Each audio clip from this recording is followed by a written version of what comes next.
అందరికీ నమస్తే. ఈరోజు ఆగస్టు 12, 2026. ఈ రోజుకి ఒక ప్రత్యేకమైన రోజు ఉందన్నమాట. ప్రత్యేకమైన గుర్తింపు ఉంది. ఈరోజు ఎర్ర సత్యమన్న గారు స్వర్గస్థులై 30 అయిపోతుంది అనమాట. ఆగస్టు 12న 1995 సంవత్సరంలో రాజకీయ హత్య కాబడిన ఒక రాజకీయ నాయకుడు, పేరెన్నికైన రాజకీయ నాయకుడు. సో సత్యమన్న బేసిక్గా ముదిరాజు కమ్యూనిటీకి చెందిన వాళ్ళు. బీసీలలో ముదిరాజు అంటే తెలుగు వాళ్ళ సామాజిక వర్గానికి చెందిన నాయకుడు. మరి ఈయన ఎదుగుదలను ఓర్వలేని కొంతమంది అగ్రకుల పెత్తందారులు సో ఎందుకు చంపారంటే, మరి రామారావు గారికి ఆ రోజుల్లో ఉన్న ప్రియమైన శిష్యులలో సత్యమన్న గారు ఒకరని చెప్పుకోవచ్చు అనమాట. సో ఈయన గెలవడమే 1994లో గెలిచినంటే అప్పుడు టీడీపీ వేవ్లో మొత్తం క్లీన్ స్వీప్ చేసింది రాష్ట్ర వ్యాప్తంగా తెలుగుదేశం పార్టీ. సో అందులో భాగంగా టికెట్ వేరే వాళ్ళకి ఇస్తే కూడా మరి సత్యమన్న మాకెందుకు ఎర్రబై బీసీలకు అని చెప్పేసి వాళ్ళ తాన బీఫామ్ గుంజుకొని పోటీ చేస్తే 50,000 పైచులకు మెజార్టీతోనే అప్పట్లోనే గెలిచి రికార్డు చేసినట్టు మనకు వార్తలు ఉన్నాయి.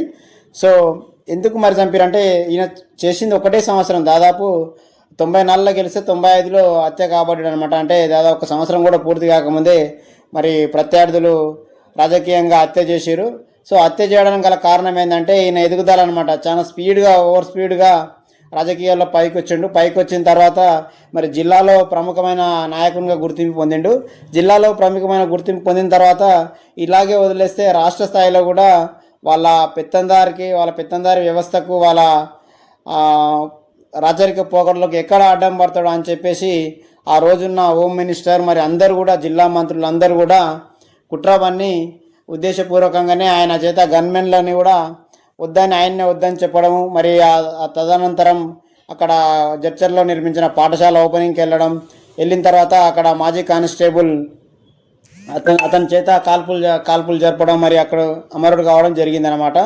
సో దీన్ని బట్టి మనం ఒకటి అర్థం చేసుకోవచ్చు అనమాట. రాజకీయంగా మరియు బీసీలలో ఎవరన్నా ఎదిగితే ఇలాంటి అగ్రకులాలు ఎన్నో కుట్రలు చేస్తుంటారు. అలాంటి కుట్రలకు బలైన ఒక రాజకీయ నాయకునిగా చెప్పొచ్చు అనమాట. ఆంధ్రలో వంగవీటి రంగ ఎలాగైతే ప్రజాదరణ పొందిండో, ఆయన కాంగ్రెస్ పార్టీలో ఉన్నాడు అప్పుడు. సో అప్పుడు కూడా ఆయన టీడీపీ గవర్నమెంట్ ఉన్నప్పుడే హత్య చేయబడ్డాడు. సో ఇక్కడ సత్యం అన్నది ఏంటంటే, ఆయన గెలిచింది కూడా తెలుగుదేశం పార్టీ, అక్కడ గవర్నమెంట్ ఉన్నది కూడా తెలుగుదేశం పార్టీ, రామారావు గారు ముఖ్యమంత్రి. కాకపోతే కొన్ని ప్రతికూల పరిస్థితులు ఏర్పడాయి అనమాట రాష్ట్ర వ్యాప్తంగా కూడా. అక్కడ రామారావు గారికి కొంత ప్రభ తగ్గడము, 95లో తర్వాత చంద్రబాబు నాయుడు పార్టీని టేక్ ఓవర్ చేసుకునే పరిణామ క్రమంలో కొంత రామారావు గారు కూడా కొంత పట్టించుకోనట్టు మనకు తెలుస్తుంది అనమాట. లేకపోతే ఎందుకంటే రామారావు గారికి ఉన్న ప్రియమైన శిష్యులలో సత్యమన్న మొదటి వరుసలో ఉంటాడని చెప్పుకోవచ్చు అనమాట. సో ఎన్ని జరిగినా కానీ ఈరోజు ఈయన చనిపోయిండు, తెలుగుదేశం పార్టీ శాసనసభ్యుడిగా చనిపోయాడు అన్నమాట, జడ్చర్ల శాసనసభ్యుడిగా. సో అయినా కానీ ఈరోజు మహబూబ్నగర్ పట్టణంలో, జడ్చర్ల పట్టణంలో అక్కడ ఉండే లీడర్లు పార్టీలకు అతీతంగా కాంగ్రెస్ పార్టీలు, బీజేపీ పార్టీలు, అన్ని పార్టీలు కూడా ఆయన వర్ధంతి కార్యక్రమాలు నిర్వహిస్తారంటే ఆయనకున్న ప్రజల్లో ఉన్న అభిమానం ఎలాంటిదో మనం అర్థం చేసుకోవచ్చు అనమాట. ఒక వ్యక్తి చనిపోయి 30 సంవత్సరాలైనా ఆయన మీద అభిమానం ఇంకా దినదినం పెరుగుతుందా తప్ప ఏ రోజు కూడా తగ్గడం లేదు. ముఖ్యంగా ఆ రోజు ఇంత సోషల్ మీడియా ప్లాట్ఫామ్ లేదు, ఏం లేదు, ఇంత ప్రచారం లేదు, పబ్లిసిటీ లేకపోయినా అని ఆ రోజుల్లోనే క్యాసెట్ల రూపంలో మరి సత్యమన్న గారి పాటలు ఊరూరా మారుమోగినాయి అన్నమాట. ఆ విధంగా ఆయనకు అందరికీ సుపరిచితుడు. సో ఈరోజు కూడా ఇంకా ఆ రోజు చాలామంది తెలియదు సత్యం అంటే ఆ తెలుగుల కమ్యూనిటీకి చెందిన వ్యక్తి, ముదిరాజు కులము, ఆయన బీసీలు అని తెలియదు అనమాట, చాలా మందికి తెలియదు. సో ఈరోజు ఇంకా ఇప్పుడిప్పుడే ఈ సోషల్ మీడియా పెరిగిన తర్వాత ఫుల్ పబ్లిసిటీ ద్వారా ఇంకా చాలా మందికి సుపరిచితుడు అనమాట. సో ఇలాంటి వాళ్ళు నిజంగానే మన పాలమూరు జిల్లాలో ఉండడం, పాలమూరు జిల్లాలో ఉన్న ప్రతి ఒక్కరికి గర్వకారణం.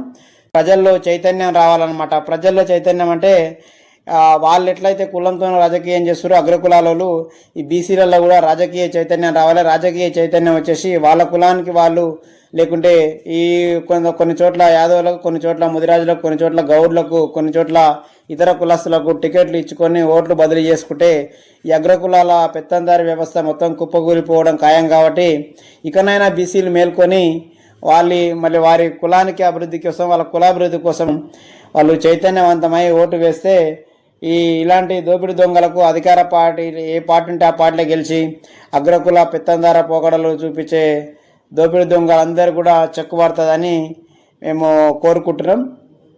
ఈరోజు సత్యమన్న వర్ధంతి సందర్భంగా నివాళులు అర్పిస్తున్నాం.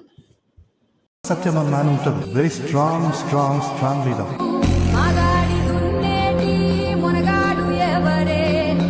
గోళ్ళ పిల్లగాడే గణమైన వాడే